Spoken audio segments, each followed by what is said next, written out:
आज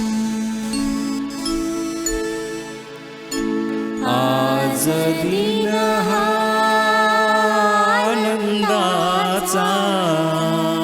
मित्रांनो, माझं नाव अंकिता पवार आणि आम्ही सोनाली म्हात्रे आणि अमितचे मित्र परिवारामध्ये आहोत। आणि मग त्यांनी त्यांचे काही पोस्ट वगैरे बघून आम्हाला सुचलं की असे आपणही काही कामगिरी करू शकतो जेणेकरून आपल्या समाजामध्ये शिक्षणाच्या प्रती आम्ही काहीतरी आमचं योगदान देऊ शकतो।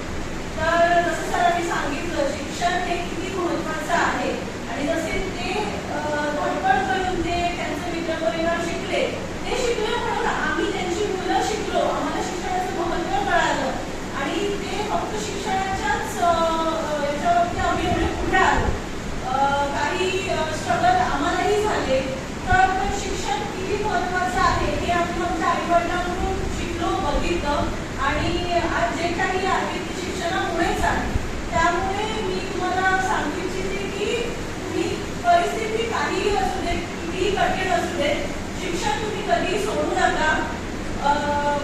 जेवढं तुम्हाला शिकता येईल तेवढं शिका, त्यातून नक्कीच काही ना काहीतरी सदुपयोग तुम्हालाही होईल, तुमच्या कुटुंबालाही होईल आणि तुम्ही आमच्यासारखं पुढे समाजात परत एक तुमचं योगदान द्या कधीतरी, हे तुम्ही लक्षात साधा। एवढंच मी बोलू इच्छिते।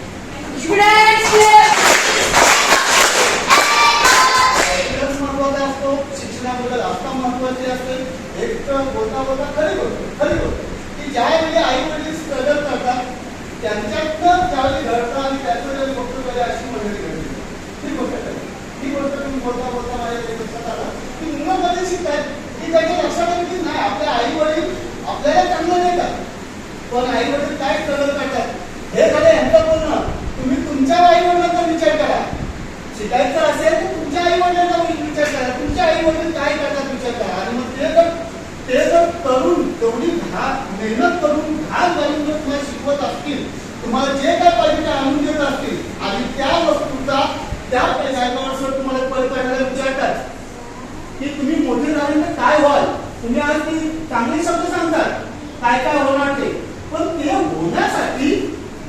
होण्यासाठी आपल्याकडं मेहनत घेतली पाहिजे, शिक्षणामध्ये आस्था असली पाहिजे आणि आपण एक लक्ष असलं पाहिजे, ध्येय असलं पाहिजे। त्या ध्येयानुसार ही मंडळी आज आली, आपल्याला शाळेच्या वतीने त्यांनी खाऊ आणलेला आहे, तोही तुम्हाला वाटप केला जाईल। तर पहिल्यांदा सर्वांना